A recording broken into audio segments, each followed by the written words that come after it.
And welcome to our special broadcast of the Camping Show. This is the last broadcast for the day. And I am CW Getz. I'm Jesse Meany. It is Saturday, March 12th, 2022. It is. We are coming to you live from Canoecopia 2022. And our temperature now has dropped to 20 degrees. And that is in an indoor temperature, kids. Joking. It's getting better. It got warm enough where Jessie could take her hat off. I like that, right? Traded the hat for the jacket. Yeah, all good, man. Yeah. So today's episode is brought to you by Rutabaga Paddle Sports, providing time on the water. And our special guest right now is Mr. Kevin Callan. Could you tell us a little bit about Kevin, Jessie, please? I think he's going to play a song for us. This is going to accompany his... his intro. All right. Kevin Callan, a.k.a. The Happy Camper, is the author of 18 books. He is an award-winning writer and a keynote speaker at outdoor events across North America and is also a regular guest on several television morning shows and CBC radio. Kevin has several film awards to his credit and writes a column for Paddling Magazine and Explore Magazine. He's listed on the top 100. He's listed as one of the top 100 modern-day explorers by the Canadian Geographical Society and was made patron paddler for Paddle Canada. And with that, ladies and gentlemen, Mr. Kevin, check out my naked baby picture, Callan. It's a show and tell. Look at that, man. What a popular dude. I haven't changed much. Well, you know, it's right. You just look just I like... haven't. If I took a picture of myself on the floor right now naked, I would look like that. Really? Prove it to us. We want to see that. Come on. Wait, No. we won't get kicked off by the FCC because they don't. You've gone too far. You've gone too far. we did that. We walked in the door. We went too far. Oh my gosh. How you doing, Kevin? I'm good. I'm missing the real life Canoecopia, but at the same time, oh well. It was a good day. Talked to some great people, presented, did a Q&A, and got some great questions, really good questions. I missed the whole community, but you know what? I don't miss them because I talked to them already. Like I actually was there. Yeah. But and you guys, I've been watching you guys all day. You went from a hat to no hat to a jacket to it's my wardrobe change. Yeah, and you had no technical issues at all. All right. At all. Okay. Well, you know what? I also noticed that Cliff has not changed his tracksuit. Is it? Was it the same one that was it the green suit? For 2 years. I like 2 years. He's been wearing that green. Is he? He's not Irish because it looks like he's like Shamrock. Because I think Jacobson is Swedish, right? Am I correct? Yeah. So what's he doing wearing the green Shamrock? I don't know. He's like kind of stealing your thunder because you're Irish. Well, yeah. Irish and Scottish, and it's like yeah. I don't know what's he. I don't know. Maybe someone sent him that was like a sponsorship sort of thing. I probably did. Maybe he's under contract to wear that. Yeah. I'm not sure. Oh hey, we got a question for you here. Yeah. What do we got? Oh. Where's the blue bandana? Blue bandana. Here's the thing, though. I practiced so much with this bloody thing during COVID because I've been freaking stuck here like everybody, right? And when I go back to Canoecopia and I perform with Jerry, he won't let me play this because he'll say you're too good. Like it's only funny if you're not good. Oh, yeah. That's the thing. Yeah. Always ask me to do something that I'm not good at. Funny. I do it all the time. Yeah, it's kind of funny, but it's. What do we got here? When I go home at night, I just don't feel good about myself. But all right. Does that explain the scotch? I don't know. Or no, monkey shoulder. Look I remembered the name now. Oh, I'm doing Jameson tonight. Or this afternoon. Yeah, because St. Patrick's Day is coming up. Yeah. Right. 2 days I need to practice. Yeah. Practice. What is this ferret? You can't perform without practicing. You need to practice. Everybody needs practice, man. What is this Camper 69? Show us a pic of the ferret. What's the ferret? Oh, I do have a picture of it. Okay. So in my youth, I wrote a nature column with a ferret. Oh, Okay. nice. Yeah, Award-winning, I'm sure. it's kind of weird. I'm a weird person. Yeah. Yeah, I worked at an outdoor wildlife center back in the '80s, and ferrets. You weren't allowed to have ferrets back then as pets or whatever. And then Oh, wow. Oh. my boss was going to kill the ferret. I went, "No, don't kill the ferret." So I took it home, and for many years it went on all my travels. Went up to the Rocky Mountains with it. Went to Algonquin. Went to winter camping in Killarney with the ferret, and it peed on my glasses and pooped on my glasses. This is a good story. I remember I was in Banff National Park, and Nice.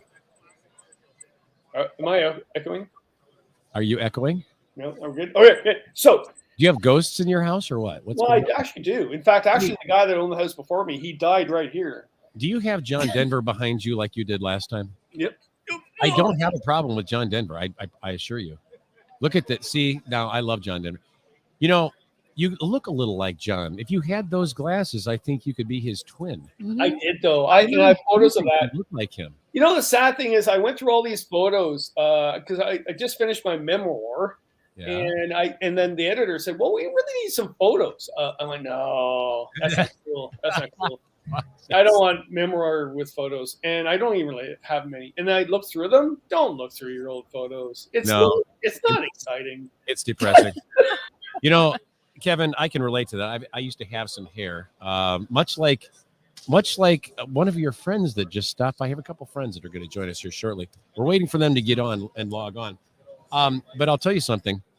I had some decent hair at one time, and now I cut it, and now it's all falling. I have this little bald spot going on. Yeah, it's starting. Nobody tells me about it, and I don't know it because I can't see that. And one day I had a double mirror system going on. I go, what in the hell is going on? No. But here's the thing. It's depressing. Is it cool? So Andy, my buddy, so I'm winter camping with him last week. I noticed big time bald spot. Yeah. My other buddy, Speedo Man, had coffee with him the other day, bald spot. Oh boy. But you can't tell them. What? Why? Why? No, it's not cool. No, don't do that. No, why? Because I can't do anything about it if I don't know it's there or not there, as it were. No, it's not cool to say, "You're old." Let me tell you something. When I discovered it, I was really rather depressed. I go, you know what? Really? And from where you came from. You know, you look at your old pictures. And you had those. You had rock star pictures when you were in the band playing with Rush. Oh my God! Okay. I don't think many people know that you were the original drummer from Rush. So, no. But here's a good story. I messed up my students the other day. So you called what I was teaching one day. Right. So I teach students that, they're in high school and they're not doing well. So I get them to go to college. I teach them a college course, we're outdoors in the bush all the time, whatever. And all of a sudden the phone rang. Of course, it's not cool for the answer the phone, right? And for me and for them. But I answer, and it's you. And I hang up. And the one guy, he's just so sweet, right? He's like, "Kevin, who was that?" I went, "Yeah, he played with NXS at one time. I think he was a drummer." It's kind of half truth. But the student goes, "That's cool. That's really cool." That is cool. Yeah, it is very cool. So Jesse, if you call me, what will you say to be a lie to these students to really liar that I'm talking to these people? What was that? What's the one thing in your life that complete strangers, if you ever called me and I had to explain to them who called me, what would the thing that I would say to them that would be like, "Wow, really?" Yeah. What would it be? Come on. For me or for you? No, for you. Like if I had to explain myself. If I had explained to I'm sorry, I'm not following. If I had explained to complete strangers, I can't believe this person just called me. You know who this person was? And they would say no. And I would say, "Well, they did." What would it be? Do that. Say that again. You lost me that time too. Try it over. Hey, do it in 30. Everybody should do this in life right now. Okay. If I was in the woods with a bunch of students and the phone rang, and I would look at it and say, "Well, I can't really answer right now." Okay. But I can't believe that person just called me. And someone would say, "Well, who are they?" And what you, would the answer be? what would your reply be? So Well, see, why now I said, well, you played drums, and I think he played drums with In Excess, I right? remember something about this. And they were like, wow, So now you become cool yeah. But because you know somebody who. so that so they Jesse, think- what would you say, or what I would say to make me look cool? And if he called you and somebody, who is that? And then what would you say about Kevin? You'd say, oh, that was my buddy from. Oh my gosh. Just Canadian- like, yes. Maybe something about Canada and whiskey or scotch, Ooh. right? Scotch. What is it? You drinking bourbon tonight? Are you drinking bourbon or scotch? no. Irish whiskey tonight, which is actually has Irish the whiskey. E in it. Okay. Whiskey with an E is Irish. Whiskey without the E is Scotch. I should be drinking Scotch, but I'm not. So, yeah. Yeah. Well, I think we would all say, hey, that's my rock star friend from Canada. He was the first drummer for Rush. You know what I'm saying? They wouldn't believe that. Well, how would they believe that? Why would they not? They don't know. They're not believe that one. They don't know. They- So, All right, let me introduce our friends here. Hang on a second. Johnny, are you having? I'm gonna here. Colleen is in the mix. She's in the house. Hey, everybody. Oh, you you know know something? something? You have to put your speaker. Turn your speaker down. Yep. And mute your mics, by the way. And mute your mics. Turn speaker down and mute mics. She's Go. All right. And we got Johnny. Johnny in the house. Hey, look at that. No. Oh, wait a minute. We got all your one we of got them all your says friends here. portage, and one of them says portage, which is the what? Yeah. I say portage. Yeah. Hang on a second. Okay, go. We didn't do a level check either because we were already into the show. But okay, go ahead, you guys. Test 1 2. There you go. Are we good? There you're good. I'm gonna throw this right at Johnny right now. Jesse, like you didn't really answer. Like just went. I know, because I'm kind of back and forth. Yeah. But Johnny, I got to say, if you called me on the phone and then I couldn't answer and I had to sort of, and everybody said, "Well, who's that?" What would you want me to say to them? Like, oh, he's the new president of the United States. Oh, about yourself. Okay. Yeah. Just I'm the backup to the backcountry couples. Get a little closer to your mic there, Johnny. I said I'll There you be the backup to the front person here next to me. You know what? You just explained a lot to a lot of people that watch your show that always have this and you Colleen just is- answered. Colleen is the heart and soul of this show. Oh. Okay. You're Yeah. the thump, right? I'm the tech guy, and There yeah, you go. yep, she's the pretty face. Awesome. Which now, so wait a minute. I just started something here. I love it. Let's just we're You know- backtracking right now. All right. Now, here's the thing, Kevin. They're married, and you and I are single. Now, which of us got it figured it out, or when which of us didn't or haven't? No, don't go there. No. No. Actually, I've got a partner, Christine, that I'm happy as hell with. Yeah. It's fantastic. Yeah. And you have, my Lord, you have it worse than anybody. You have a Ukrainian. a girlfriend that's actually traveling Ukrainian. out of her country. My Well, God. the Ukrainian thing is great. I mean, it's wonderful, and she is a very wonderful lady. But right now, she is they haven't quite crossed the border of Ukraine, but they have made it to the western border. And we have to have a talk, and we're going to figure things out. But it's not a good situation. No, you've got us beat for stories, because if we all got together and we're all around the campfire and we all talked about our partnerships of who we're with, whatever, Yeah. you would win, because you're like, I'm dating someone from a war-torn country. I don't know that I would really want to win that contest, but yes, I understand what you're saying. Oh wow. Oh man. All right. So how's Canoecopia going right now? Like, bring me into the atmosphere, because I'm again by myself. You guys are there live and real people around you. What's the atmosphere? What's going on? I'm gonna defer to Johnny and Colleen on this. How's that? So I'm gonna get their opinion. So as for walking around and everything, I mean, there's a lot of cool vendors and stuff like that, outfitters and canoe companies, other than Swift and Novacraft not being here. But great crowd, a lot of people walking around, and we've been we bumped into a few friends along the way. So from YouTube, actually, more or less like what, 3. Yeah.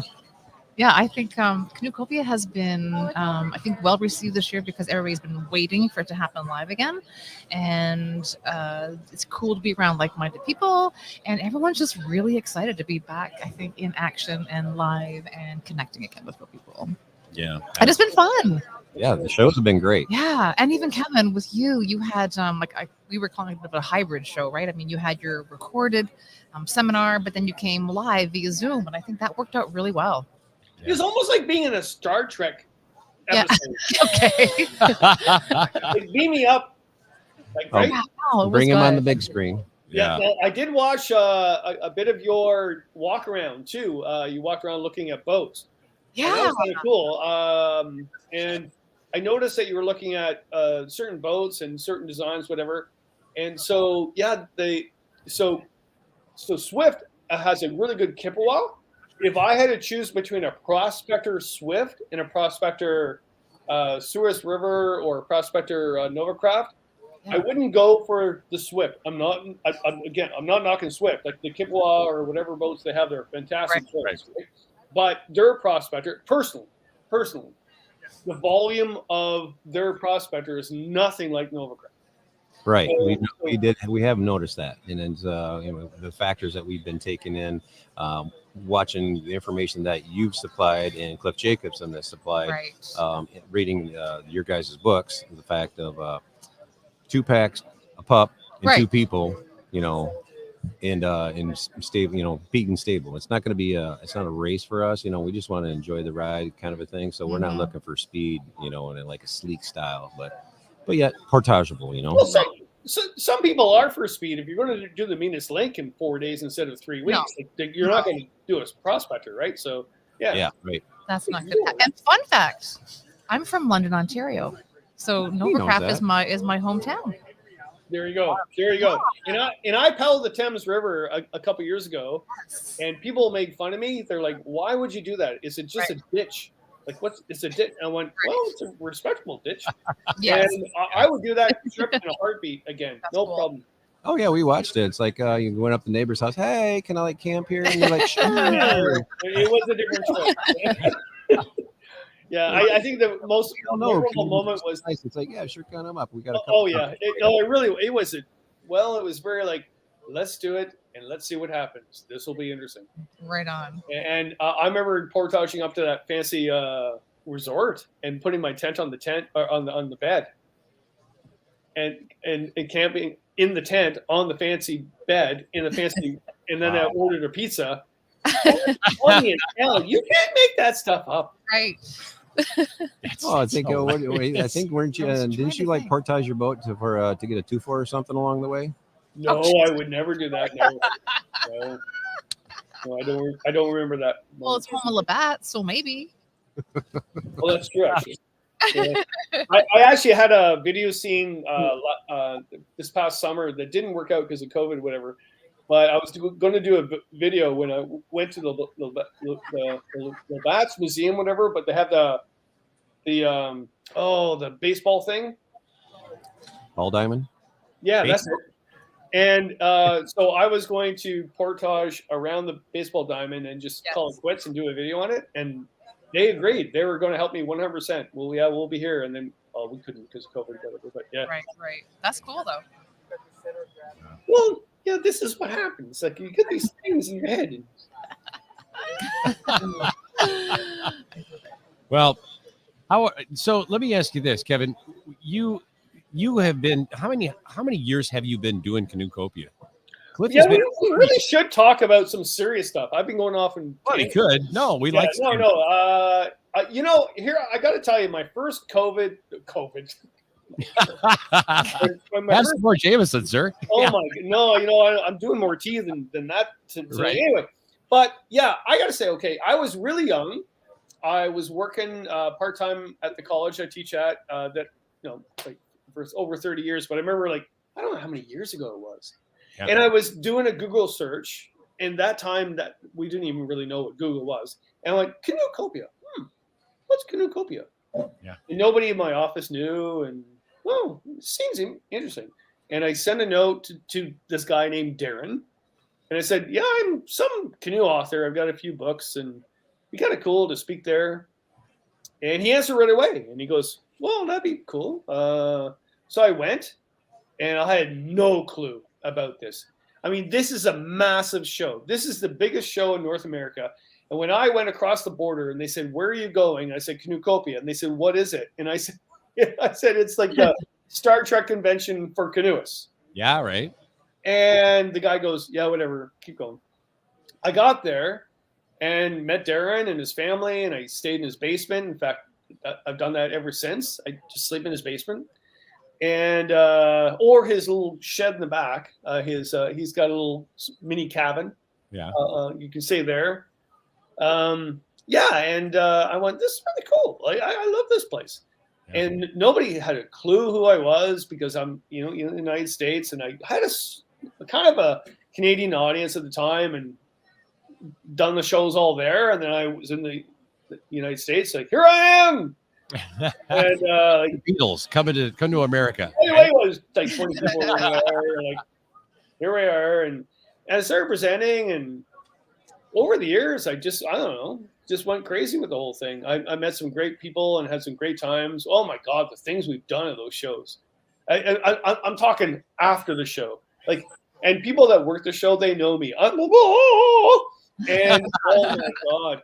But when I get home from the show, what's really interesting is that I just crash. But then I have to go back and do my regular job. And I go Monday morning. I would have 8:30 class. You imagine that, like doing Canoecopia, and then 8:30, because I work part-time, they give me the worst hours nobody wants.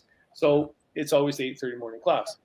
And I'm exhausted. And my students are like, where were you? You won't believe where I was. Oh, man. And the speakers that have been there over the years. You imagine like Max Finkelstein, James Raffin, Becky Mason, Paul Mason, John Turk, like endless people that I'm in awe with. And I'm hanging around with these people. And that's a portion of my life, to hang around with these people, or the young people that are just coming into the whole thing and introducing themselves and seeing the magic. It's absolute magic that goes on there, right?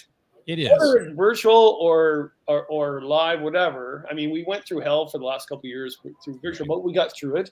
Yes, we did. And we did as a community. So, yeah. And you just said something. It really is. When you come, it's funny because you see these people in magazines, you see them on video and all this sort of thing, and you see them on shows.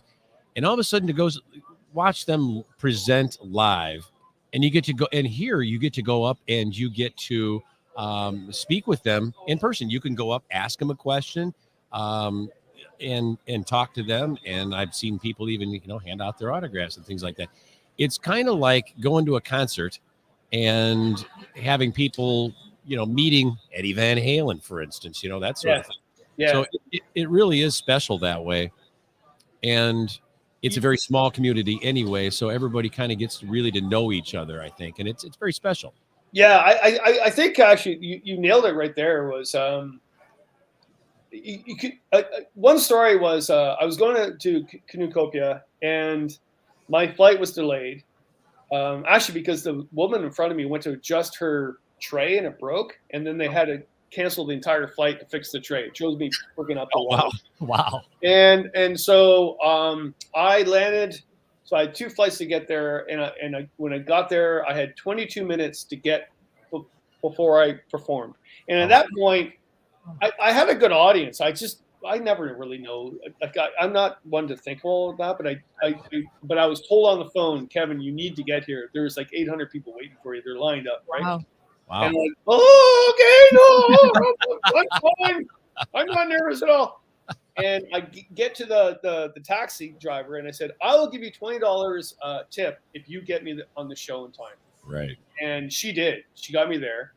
Enough time that I got myself a beer before I went on stage. Because I was stressed all the hell, right? And I said, get over. Got on stage. I opened the beer.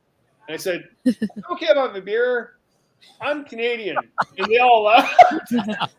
Right. And what was really funny was it was that moment where it's like, these are really solid, good people. Like, this is a solid audience that just get it. And yes, it is like a Star Trek convention. Because we're all kind of odd. We just love wilderness, right? We love being out there. We all get why we're doing there. Yep. To be on that stage was so funny as hell. Did you? I mean, were you nervous though? No. Well, not after the beer, but I mean, before the beer, were you nervous about going on stage? No, the only time I'm ever nervous on stage is if a family member is there. My mom showed up once, not at that show, the Toronto show. She showed up, and I wanted to vomit. Oh, really? Oh yeah. You're making that up. No, you know what though? As performers, you guys are performers. You'll get this. Yeah. Because my mom knows all the stories. Yeah. And as a performer, as a writer, as an entertainer, majority of the time it's all the truth, but I exaggerate the truth, and it's a given. Like, it's a given. I freaking like it. Look at me, right? Yeah. But my mom's sitting there looking at me. So serious. I don't remember that. Oh, wow. Yeah. And you, oh my God, the pressure. And then what she did, it was the Toronto show, and I've told this story before, but it's perfect, right? I went back to sign my books at the Toronto show. Yeah. My mom, and there's like over 200 people lined up for my books. I went, oh my God, look at this. My mom is signing my books. Oh, wow. Well, she wrote the one, didn't she? For you? Mom, what are you doing? Mom, what are you doing? You wouldn't be here if it wasn't for me. That's funny. I love that. Oh my gosh. Yeah. So as performers, we all deal that.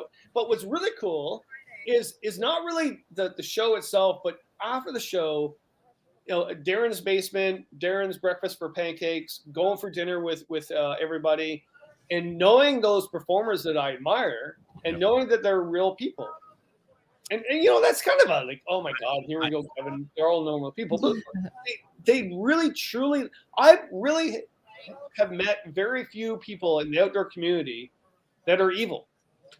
Yeah. Right on. Well, you know what? And there's a lot to be said for that. And we talk about these things. Hey, can I leave my something and so on in the campsite or even at this table? And I'm telling you, these people, and I say by and large, not maybe they're, not every single, but I'm telling you, by and large, these are honest people. They're good people. They're genuine people. They're friendly people.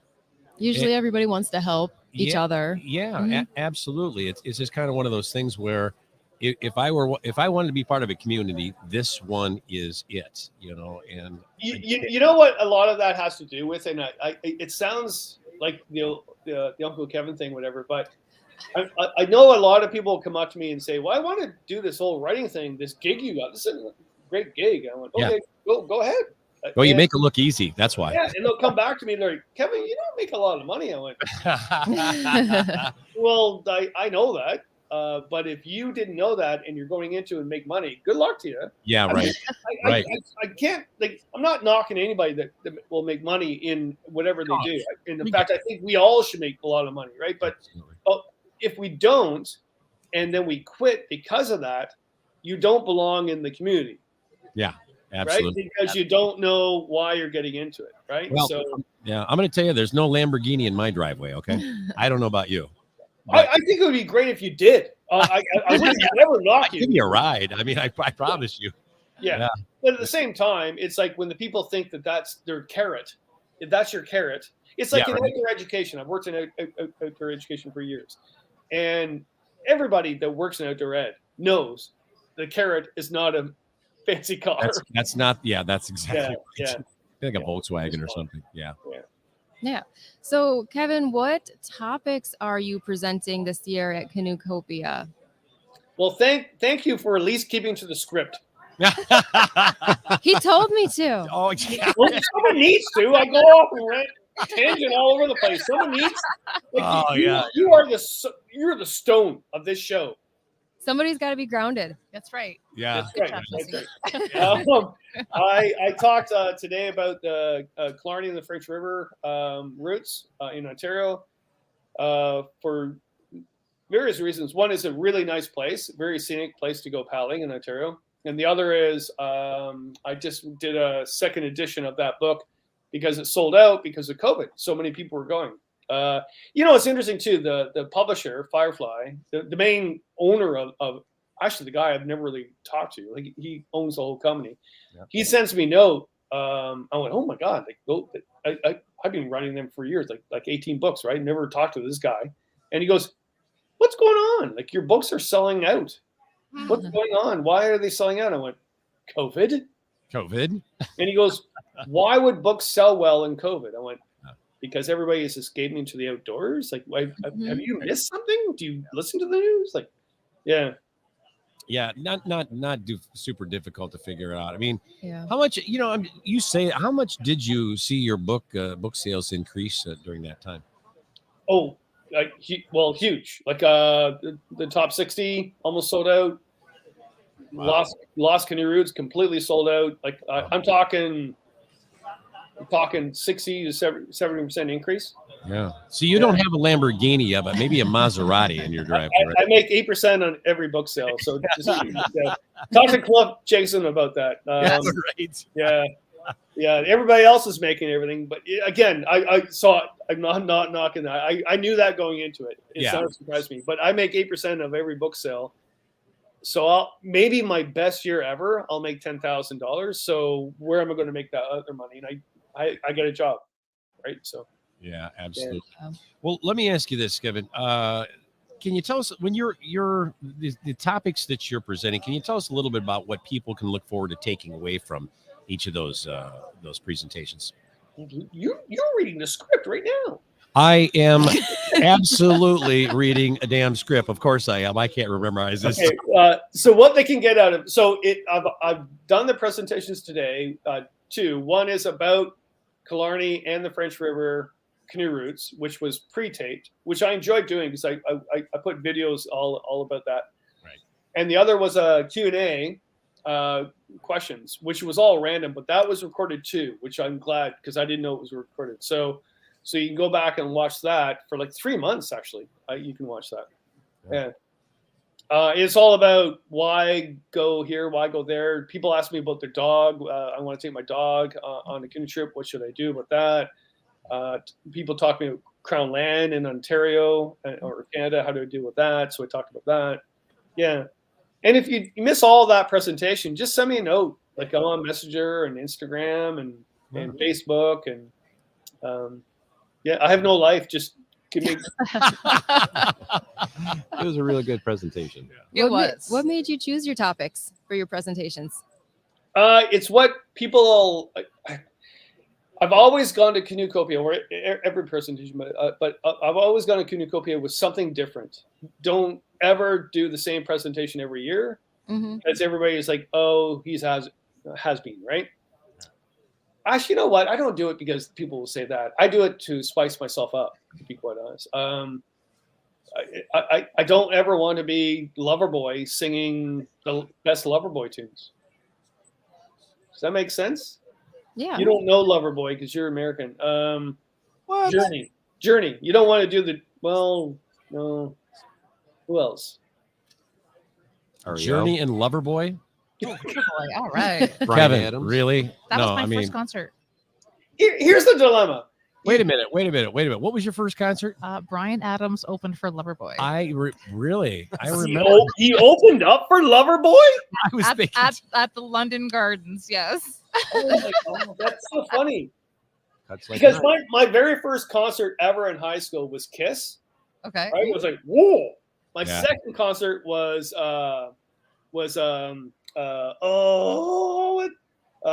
Dream Police. I'm in my head. Cheap Trick. Cheap Trick. Yeah. Cheap Trick. Those Which are my are buddies. really Oh, cool. incredible musicians. Like incredible musicians. But I remember the second concert, I was like, Kiss, right? So didn't you? I mean, you didn't see Led Zeppelin or anything like that, or Pink Floyd or any of those guys? That wasn't your first. I did later on. I remember seeing Triumph, which is actually, you guys wouldn't know. Right. Oh, I know Triumph. Yeah. Okay. They were great, actually. What was it? I can't think of the song I want to say. No, but he had that guitar with like it's a double neck guitar. Yeah. Yeah. That was like, woo, Yeah. Those are blow cool. me away. Yeah. Getting, what is it? Eric Lifeson, what's his name from Rush? He had a double neck, and Jimmy Page had a double neck guitar. Yes. A lot of them. Yes. Yeah, a lot of them. Yes. So did Brian May from Queen. But yeah. So what we're getting at, CW, is to answer your question. I forget the question, but the idea of the whole Canoecopia thing, I always wanted to do something different because it inspices me. Yeah. It makes me want to be, woo, creative. This is fantastic. But at the same time, I do know that when Loverboy plays, nobody listens to their brand new stuff, right? Right. They listen to their old stuff. And so I'll do the best canoe routes of Ontario because I've written all the guidebooks. I'll do the best of Killarney because I've done that. I'll do all those things. I get that. But also, I have a new book coming out, my memoir, Another Bend in the River, and I'm really excited about that. And probably, to be quite honest, people will probably read this, and I don't care about Kevin Callan, what the hell is this? But, but the reason why I wrote it is it's all about a young kid that actually wanted to go into the wilderness to cure his anxiety because growing up, I was I'm still full of anxiety, but I was a messed up kid, right? Yeah. So nature cured that, and that's what the book's about. And cool. yes, go and listen to Loverboy's best tracks, whatever. But I still think this is a good book that's coming out, and you'll enjoy it. Well, I think what's cool is you actually, I mean, really, literally pass that on. That's what you do for young people now. It's the same exact thing. Am I right? Oh, the Uncle Kev thing. I get it. Right. Oh, wait a minute. It's not uncle. It's now nephew Kevin. Oh, I know. No, it's kind of a running joke, and it's a really good story. In fact, I finished my book with that story, to be quite honest. Yeah.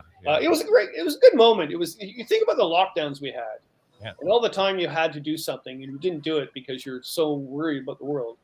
And then when things kind of got somewhat normal, then all of a sudden your creativity came back, and I ended up with the Uncle Kev thing, and the chapter was called "Don't Call Me Uncle Kev" because Northern Scavengers, they young guys, great guys, they do amazing stuff, right? Yeah. And they called Uncle Kev here, and I was like, what the? And they're like, well, you're this old wise man. I'm like, no, fuck you. Like, oh, sorry, but but then I thought afterwards, well, that's kind of a compliment. It's not a negative thing. And so I sort of looked at what they're talking about, and I was like, okay, well, here's all the things that have happened to me in my life, and I have them on. And but I always think this: when I teach canoeing to my students, right? So we have two canoes going towards each other, and they have to turn, and they usually don't. They hit each other. I went, okay. Then I listened to them, and there was always, and not knocking guys, sorry guys, but it's usually males. They'll say, "I know what I'm doing." And if you want to be an outdoor guide, because I'm trying to teach you to be an outdoor guide, and you say you know what you're doing, you won't be an outdoor guide. No, because an outdoor guide is one that actually always learns every single day and never says they don't know. Like, that they know what's exactly. Yeah, they absorb. So, yeah, I'm blabbing a lot, guys. Oh my god.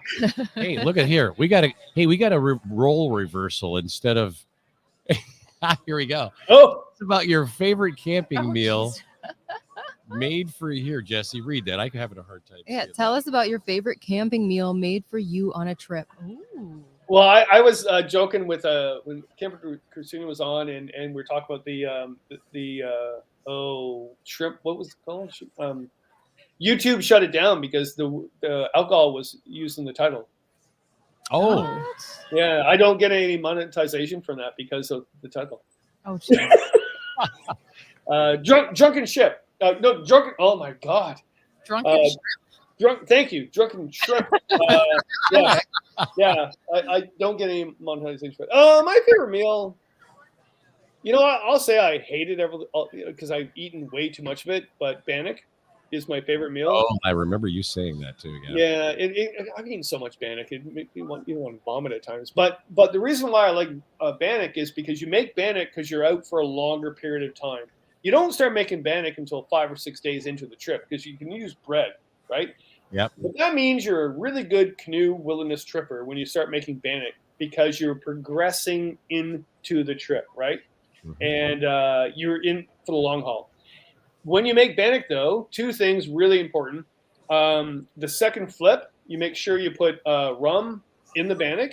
Rum. And not because I like rum. Actually, I don't really like rum. Rum is the best, by the way. But it really burns and makes it really good. And Yeah. when you do make it, you need to break the bread. Don't slice it. And I don't know the reason, but Yeah, when I remember that. with First Nations, if you sliced it, you were going to hell. Like You some burn people for it. have That's it. right. Yeah, Yeah. I remember we talked about you. You break that, or you cut that bread, you will burn, man. Yeah. I'm not sure what the reason for that. I have to look into it. But yeah, don't slice bannock or you will go to hell. Well, I think it's in the Bible. If you check me on that, but yes. It probably is. It probably releases like an aromatic overload to tickle your maybe. senses. Oh, so there you go. He's showing his true colors. I like bannock because it can be savory or it can be sweet. I like it both ways. Interesting. Yeah. Yeah. Well, so Kevin, have you ever sliced bannock? Oh no. Oh, we've all sliced bannock. We've all made mistakes. Oh, have we all? We've all done mistakes. Like that's the thing. General statement, sir. Oh no, in canoe tripping, let's just say we've all made mistakes. Okay. You've all run the rapids at a portage. You've all not brought a bug net during bug season. We've all Right. done that. But if you do it twice, you're an idiot. Yeah. Is that the rule? It is. I It think is. You do it once, you learn. You do it twice, well, too bad for Now you. I know that's in the Bible because I remember reading that. Yes. Once- Oh yeah. So who's got the next question? We got a buttload over here. All right. All right. So from your perspective, and we kind of talked about it a little bit earlier already, what changes have you noticed from previous years with regards to being a presenter at Canoecopia? Oh, technology. I remember doing slideshows, and then when it went to PowerPoint, the organizers would say, "We're not doing that, man. Like that's no. I want your slideshow." And I would say, "Well, no, we don't do that anymore. We do PowerPoint." Well, we can't do that. You'll have to bring your slides. I was like, "Yeah, a big difference on that." The other thing too is when PowerPoint became overpowered, and then when someone's PowerPoint didn't work, those people didn't have the ability to stand and talk. So it was a yin and yang thing. I really enjoyed that, watching that. Others was, I don't know. You know what? To be a presenter, it doesn't matter what time we're at in this world. If you can't pull the rabbit out of the hat in 2 minutes, then you're done. And I have been to presentations where people just floored me. They're full of knowledge, incredible. And when I was young, I admired those people. I was like, wow, I really want to speak like those. And someone, actually it was my mother, said, you can't. You can't. I love You can't do that, Kevin. You're very knowledgeable, but you can't talk like them. I love Mom. I know, really, it's true. I almost flunked high school. I didn't do well in college. I don't have. I luckily I have a diploma. I don't have a university PhD, whatever. I'm not knocking anybody with that. Right. But when I watched those presenters, I was like, wow. And I have that all in my head, but I just can't. And so there was a day when I was at this meeting with a bunch of people, and they were making fun of me. They didn't know I was in the room. They were talking about Kevin Callan, slapping Kevin Callan, like, oh, he's knocking me big time. How did you feel about that? Seriously? I felt really good, actually, because I didn't like them. They were assholes. Okay. But they were talking about you. Well, they were talking. You know what I mean? I like. Oh yeah, they were calling me the commoner of the canoe world. Oh wow. Oh. So I went up to the one guy, which actually was a really nice guy. He's a really knowledgeable person, whatever. But whatever. And in fact, I volunteered for his charity thing for years with him. Yeah. And I went, hey, you don't recognize me. I'm right beside you. You're talking. And he goes, oh, and he started backtracking. And I just said, thanks for the compliment. And he goes, well, why is the compliment? I go, well, the last time I presented at this thing called Canoecopia, I had hundreds and hundreds of people. Last time you were there, wait a minute, you weren't invited. That's hilarious. Yeah. Oh, my. So I'm not knocking that man because he is able to present to his audience and perform in front of 20 very important people that will have political connections and make a change. I get all that. I've learned that through my life. That wasn't my thing. My thing was to be in front of hundreds of very mixed people, young people, middle-aged people, whoever, and make a change. That was my thing. That wasn't his thing. So when he said that to me, that was a compliment.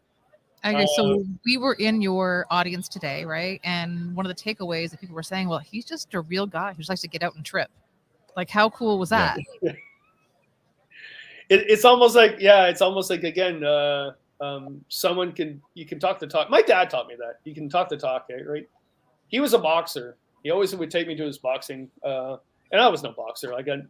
But I would go to and he would teach me a lot about boxing. And he goes, he's a showman. He's a boxer. Be in between. Right? Yeah. That makes a lot of sense. Hey, I got a couple of questions here.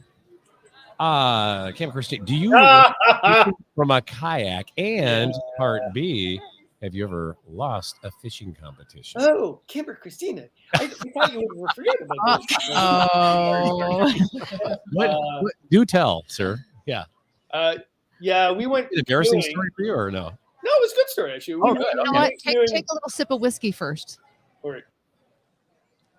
Oh, Here, there look at you that. go. Look at that. There you go. We went, at this point, it's just water and ice, whatever. Anyway, but we did go canoeing the first time. Actually, tourism and someone else was actually paying me to do an article on her because she was a single woman taking or promoting people to go solo on a trip. And I thought that was fantastic. So we did that.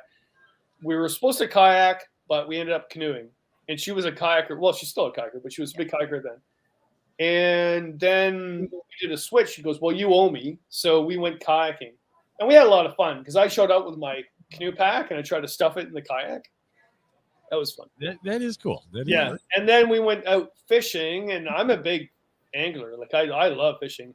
And I'm also Irish. And so I'll tease the living crap out of you if you're not catching fish.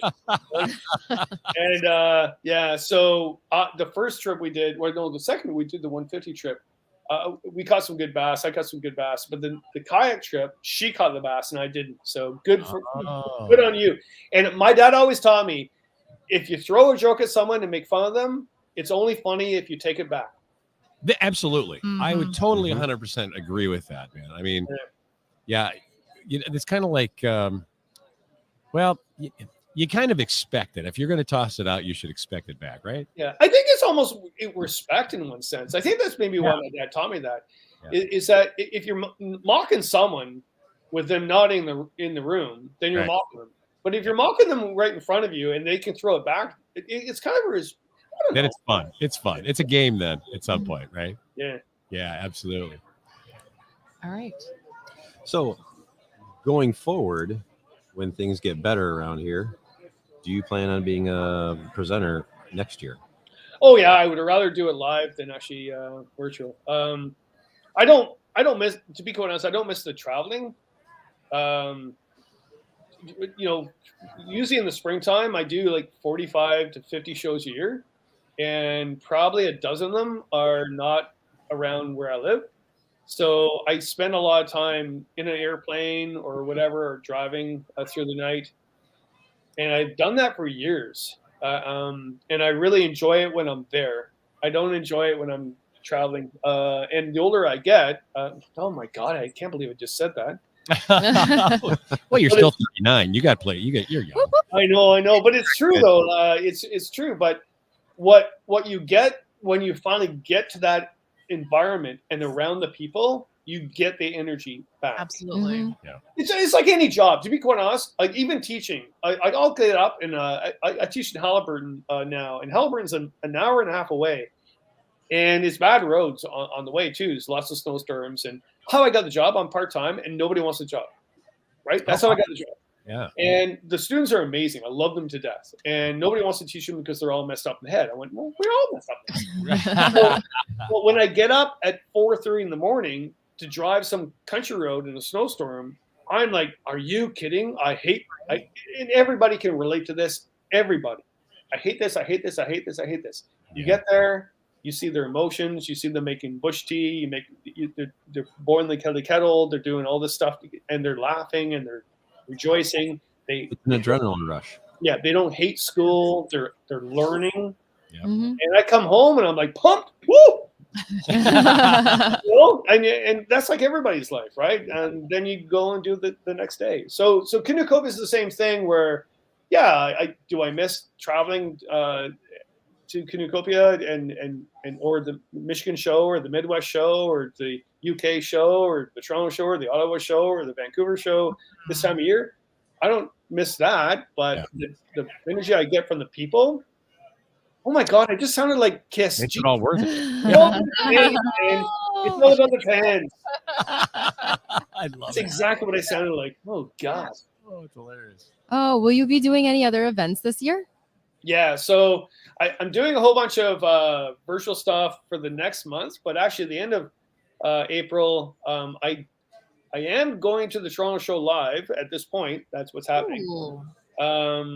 And then I got a really cool show the next day. So I told the Toronto show because they changed their date. So I can do Saturday, but I can't do Sunday. And they go, "What's up on Sunday?" I went, "Well, I'm at a museum in Kirkfield, which is a really small town near here."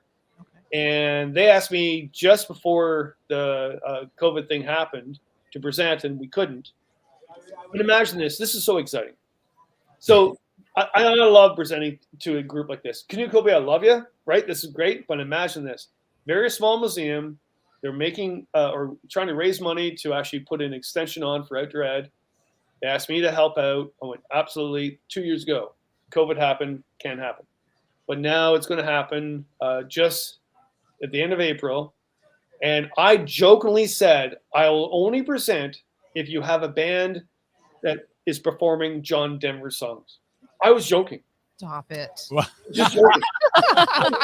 Because I have a weird sense of humor. I was just joking. This small museum in a very small town, like really small town, there'll probably be 20 people there that night.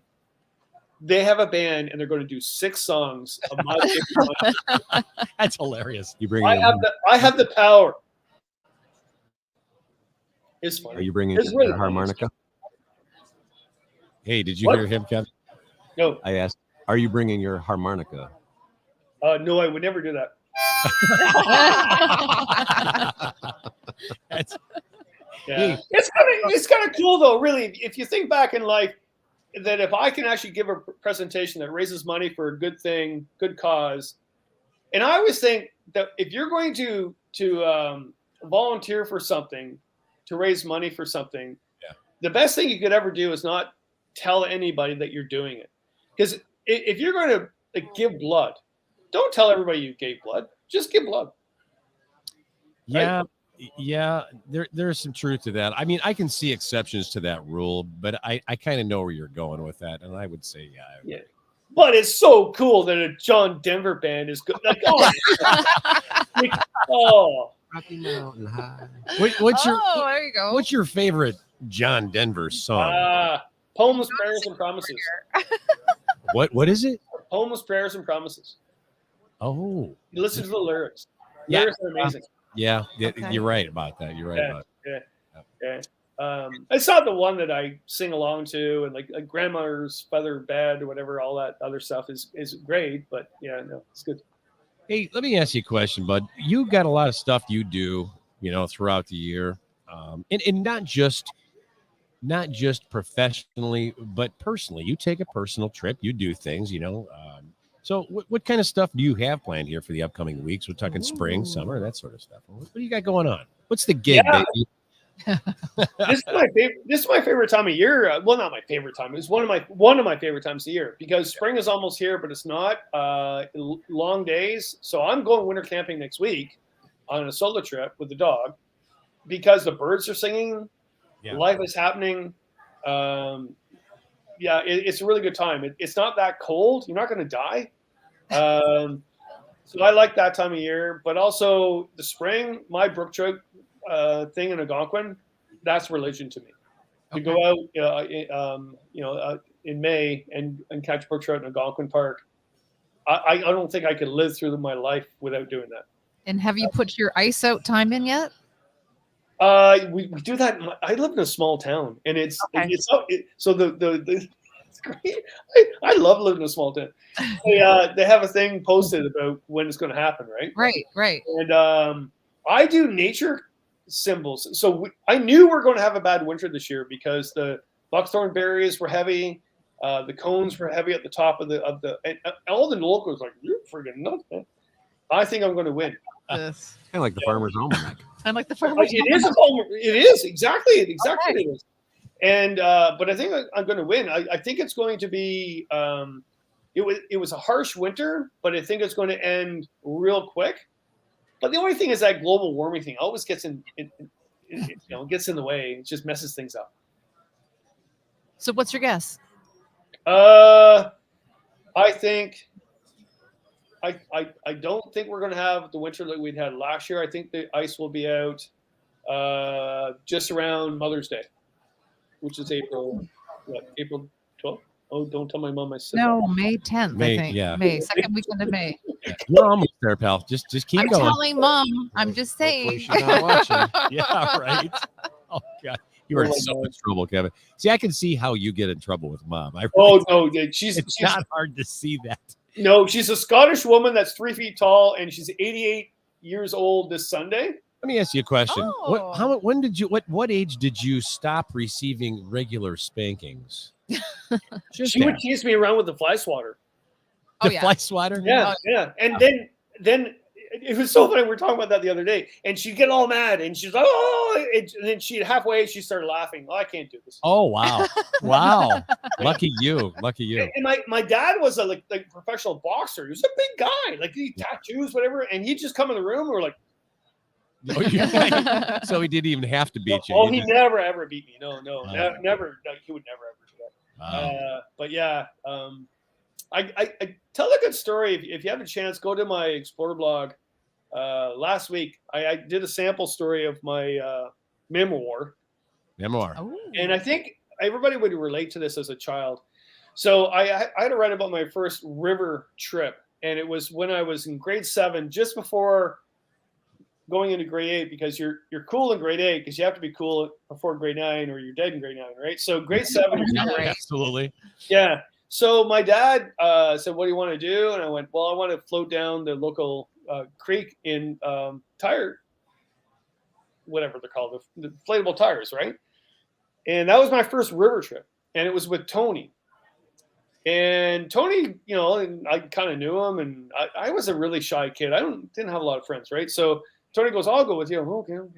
So my dad, we went floating down, and we went to, and you look at what's happening now in that area, Milton, where I grew up. It was a farm community. It was a not wild river, but semi-wild river, and now it's a drainage ditch, right? Oh wow. So what's really kind of cool, and this will mean something for everybody. I'll get to it right now. Is that so? We did that trip, and then we came back, and we thought we found dinosaur bones, but they're actually other cow bones. But we laced them to our bicycle, and we thought, "Hey, look, we found." It was all that kid stuff, right? Right. And then I went to my buddy's place before I left, and his dad was there on the porch, and he was an alcoholic, and he beat him on the porch because he was late coming home. And I went, "Oh my God!" I went home to my family, and my mom was just upset that I didn't put sunscreen on. Right? And I'm thinking, I lived a good life, right? And then, but it's always a good story. It's always a good story. So what happened was, years later, my mom turned 80, and we went back to Milton where she lived still, and it was Metropolis. It was part of the city, and she's there, and we took her out to the local pub, where my dad taught me how to drink as a kid. Oh, wow. Right? Yeah.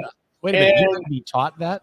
Oh yeah, no, yeah. I didn't. That was my I dad. just took the course. I was like on a learn as you go program. Yeah, I was Irish. For the love of God, of course it's gonna happen. So we're there, and I went to get more drinks for all the family for my mom, and there's Tony at the bar. Oh. And rumor has it that he went to prison and all these things during that time where I didn't know what happened to him. Yeah. And we're right behind where that creek is. Because we're at the bar, and like right out the door is that creek that we floated down in grade 7, right? I went, Tony. He goes, "Oh, how you doing, Kevin?" And I go, "This is Kevin. What the hell?" And I go, "Can I buy you a drink?" He goes, "Well, I'm off the booze." So I bought him a coffee. And he told me all about his life in prison, about his life in drug dealing. Wow. And he said to me, and again, I make stories up, but this is not made up because I wrote it down the moment. He said, that moment when we floated down that creek and connected to nature, I was so free. Wow. Wow. And I went, whoa, that's cool. I can't believe you. Okay, gotta go. My mom's 80th birthday is over here. Gotta go. But you That's think pretty about heavy duty, though. That it really is heavy duty. It But says a that- lot. It does. It just shows you the magic of being out and where we belong in wild places, right? Absolutely. Yeah, it really does show you how impactful, I think, is the word. Yeah. The outdoors really, really is and can be for those who really have never experienced it. It's true. It's Like true. what you're talking about. Yeah, absolutely. And I'm so thankful we kept to the script tonight. Oh, absolutely. Absolutely. Hey. Well, hey, here, Jess, there you go. Speaking off the script. Oh, one from Camper Christina. Thanks for all you do to promote the outdoors and for all the routes and areas you save to help to protect, so we are all able to enjoy them. Truly grateful. I agree. Yeah. And absolutely. Let's give this man. Uh, Oh yeah. You know, I just love using that damn button. Oh, that Kevin. was awesome. Perfect. Oh yeah.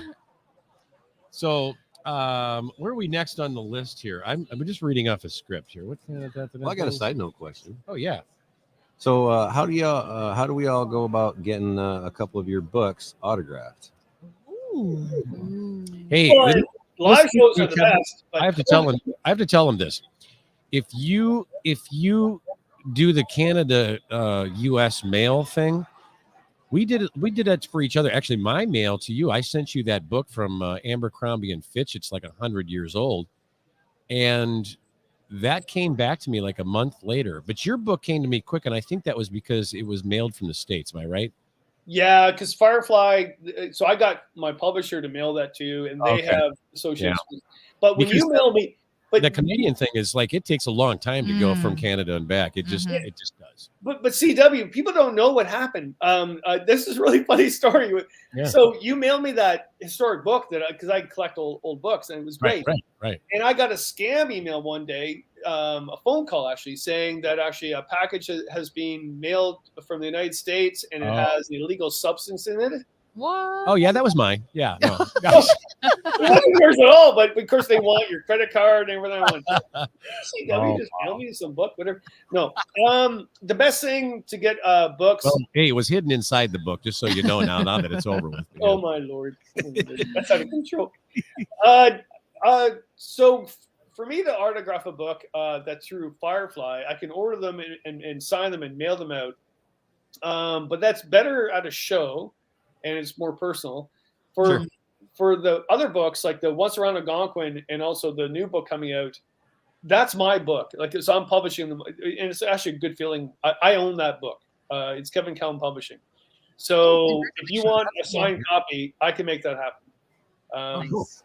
Yeah. So there's two worlds of publishing. Like, I'm not knocking Firefly or Boston Mills. They've been publishers for years. It's the largest publishing company in Canada. So I was really honored to be part of that. But at the same time, they don't want a book about Kevin's memoirs, right? So, or my trip around Algonquin that I did. So I self-published, but I was really worried about that because self-publishing can be a negative thing in a lot of people's views. It's like, oh, I have an album out. Well, who put the album out? Me? Well, you know what? I know what you're talking about because we went through that with the band. And even though that sounds a little cheesy, I don't really think people care that much. It's like, hey, you know what? If it's good, it is good. You know, it doesn't matter who really produced it or put it out or anything, right? Mm-hmm. Well, at the end of the day, it all depends on the content. Exactly. Right? That's what I'm And saying. so- If it sounds good, it is good. You know, or if it looks good, it is good. Yeah, and then someone told me. In fact, who told me that was Sandy Mowat, was the producer at CBC I work with, and he's the son of Farley Mowat, and he goes, Kevin, like, what's your issue with this? I was like, okay, so I did Once Around Algonquin, and instead of 8% on royalty, I made 70% royalty. Oh wow, Hello. dude! I mean, Yeah. even if I sold 10 books, I'd be making more money. That's true. Right? Absolutely. I mean, so when I did the other one, and by contract, I go to Firefly and it's okay. I'm working on this memoir, and they're like, yeah, whatever, okay, next. So and then so I did that on my own, and then I paid a designer and editor that I've known for like 30 years, and they're working on it. And I trust them, and they're 100% like they're really good. Like you guys know, you've worked throughout your career. You know who can do a good job. Absolutely. Right? Yeah. Yep. And you know, and you know who doesn't. You know, that's know that. Yeah. And that was good. So they're working on it now, and it was fine. Like, you know what? Even if I lose money, I don't really care. I don't make a lot of money. I'm living friggin' on a hill in a small little place that used to be a barn. Jesus. Yeah. Perfect. Well, let me ask you this. You spoke about the book, but I don't know, and maybe if I missed this, that means I need a drink. But where can our audience go to follow you on social media and to purchase your books? You're reading off the script once again, Stephen. I did. Absolutely. Yes, I did. I cannot tell a lie. Oh man. There's a bunch of ways, but I think the best way is Casey Happy Camper on YouTube is probably one of the funnest places. I do have a YouTube channel on Kevin Callan that was really old and ancient that I should get rid of. But if you're looking at my latest, it's Casey Happy Camper. Yeah. I'm on Facebook. I'm on Instagram. Actually, Instagram I'm really enjoying right now because I just take a silly photo of something and post it and walk away. I love that. And I have a website for sure, Casey Happy Camper, or kevincallan.com. Or wherever. Or the best thing is for next year at Canoecopia, I will be there live, and I will be there wearing this. I was going to say, wasn't there? Yeah. What was the thing? You were in a loincloth or something like that. What was that? What was that about? I was at college. You knew about that? I heard it start. A toga party? You know, and then when you're super cool, people just start making stuff up about you that really didn't even happen. You ever notice that? No, it was a toga party. Yeah. Really you know was. what? No one looks good in that outfit. Well, Caesar looked good in it, right? Didn't he? It doesn't matter. Nobody else looks good. Don't ever go to a toga party and think you're going to get hooked up. I thought John Belushi rocked it pretty good. Did you? Are you speaking from experience, or what's that all about, man? No, I don't know. You go to a toga party looking to hook up with somebody? Come on. Yeah, I do remember at college. So the guy that organized the toga party, good guy, and they played a terrible practical joke on him. They served chili that night. Who eats chili? Oh no! And they put it on the chair, and he sat down in it. And really? I'm not sure why I'm telling you that story, but no, it was a bad story.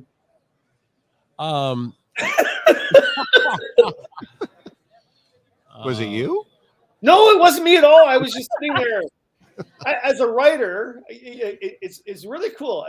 If you want to be a writer, it's all about sitting and watching. So if you're that person that wants to go to the mall and watch people all day, you're probably a good writer. Do you? I'm a good people watcher. I like that.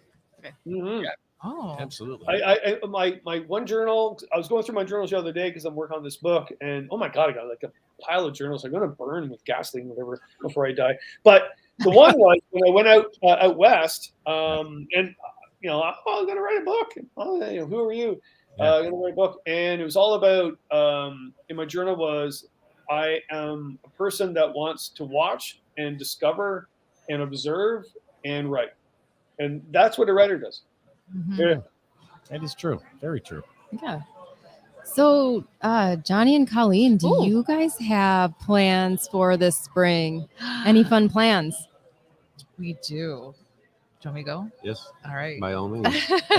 So, I have 2 grown boys, and they haven't tripped for a long time, and we are planning a trip to Algonquin the week of June the 9th. So we just started planning that and the booking process. So excited! Wow. Yes. Nobody no bugs at all. No, we just bought the what we get again the original bug shirts. So we just bought them yesterday. But I'm excited. Yeah, that's very cool. So I mean, Now you do a show on. Tell us about your show a little bit. What night does it come on, and what time does it come on? So every Thursday night at 7 p.m. Eastern Standard Time, we host a show called Backcountry Couples. Yeah. Where we feature a couple that coincides with our mantra of paddle, track, camp, and overland. And the premise of the whole backcountry couples thing is just to show the impact and benefit of being outside as a couple, and that you don't want to kill each other in the backcountry. You really want to enjoy the time you have together. Yeah. And it's been really fun, like chatting with different couples and seeing what they do to have a great time in the outdoors. Yeah, backpackers, hikers. Oh yeah, it's been great. People that love canoeing and stuff like that. And just how much I think that everybody has pushed each other. So it's been great. Well, Definitely. Thanks for asking. Yeah, that does sound awesome. It's a great show. I'm a fan. Thank you. Well, I feel like you and Christine should pop on. No. Yeah, it's funny. You asked me that before, but no, she would not. I know. Yeah. She you imagine being my girlfriend, and she didn't know at all what I did, right? Yes, I've thought of it often, Kevin. Yes.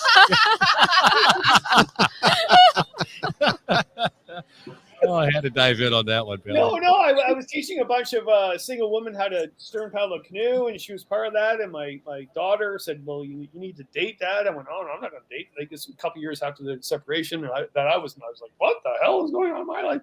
And she goes, "Well, it's time, and you should date Christine." I said, "Well, why? Well, why should I date her?" "Well, she's normal."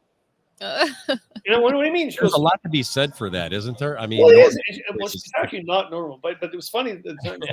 She's normal. What do you mean? And she goes, "Dad, you don't know a lot of normal people in your world."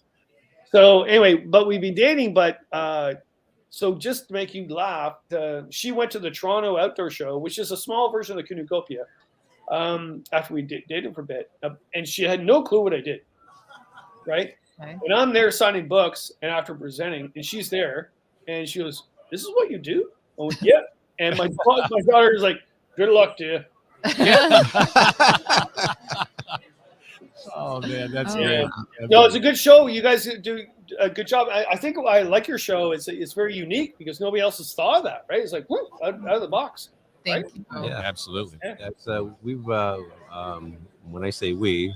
The young lady next to me does a ton of research when it comes to I love it. I love digging into everybody's background. And we just honestly just love meeting, again, that like-minded people in the outdoor community. And we've just gained like friends every week that we chat with people. So it's been fabulous. It is. Yeah. I mean, there is quite a bit of people out there that think that really you go out with your wife.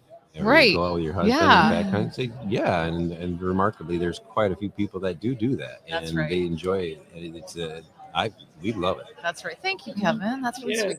And it's a new thing. I wouldn't say a new thing because it's a progression, whatever. But right now, a lot of people on social media are couples, and they're all in their mid-30s, like the Freak of Nature, the Canoe of the North, whatever, they're young or old, whatever. But they're doing that on YouTube. Yeah, which is good and bad. I mean, like, you're there with a couple, and I'm there with Christine, and thank God she's okay with me shoving a camera in front of her. Like, oh yeah, we've seen the Instagram live. She's like, a giggler. I love it. Nothing. Just watching you cook. Yeah. Yeah. Well, I think what we like about YouTube is that we loved all the old TV shows in the day, and now we have YouTube, and there's some YouTube stuff that is staged, and I think people are figuring that out right now. But there's also this natural stuff that all of a sudden, it's like why I liked watching Bill Mason Water Walker film when I was growing up. It wasn't because I idolized Bill Mason. I don't know who he was, but I wanted to be in that red canoe floating down the river to go to here. I envisioned myself being in that canoe, and it relaxed me, right? And when people are watching YouTube now, couples are like, "Hey, we do that. That's us." And that's why I think it's really important that we keep doing this stuff. Mm-hmm. Yeah, absolutely. Well, the minute it's not fun, we're not doing it. No, it's fun all the time. The mosquitoes are not bad at all. It's fine. Yeah, the black lives are, they don't draw any blood at all. Right on. Yeah. Portages are easier than I can ever imagine. Well, I did tell somebody that today. So obviously I'm from Canada and I always say portage, right? And everybody here says portage. And I said, well, if it's a really long portage, if you call it portage, it just sounds that much nicer. It sounds very French. Doesn't it? Yeah. And it's like when I don't call it Canada, I call it Canada because I just think it's prettier. Right. Yeah, right. Oh, man. Oh, so Kevin, is there anything else you'd like to share with us before we go? No, but thanks for doing all this. You guys have been really busy all weekend. I throughout the show, I've been tuning in to all your shows and your technological disadvantages, whatever. But you guys do amazing show, and keep it up, because a lot of people are gaining stuff from what you're talking about, right? So I like the hat better, though. Like you need to wear the two. Yeah. You have a thing about hats, though. You like hats. I love hats. In fact, actually, I was supposed to wear a hat tonight, but Christine told me not to. Christine told you not to. She did. She said, "Don't wear a hat." Christine tells you to, or no? Yeah. Are you a good boyfriend? Are you? He's pausing. I should say, are you a cooperative boyfriend? I should say that. Oh, I like that. I'm very cooperative. Yes. Yes. Good. At the same time, I am my own person. Well, you shan't. You shan't be in too much trouble then, I guess, right? Okay, but I'm not wearing a hat. Well, Kevin, I gotta tell you, Kevin and Johnny and Colleen, we really appreciate all of you, each of you, I should say, being our guest here on the camping show for our last broadcast of the day. So, yeah. All right. Well, thanks for having us too. That was fun. Totally a pleasure. Yeah. Appreciate it.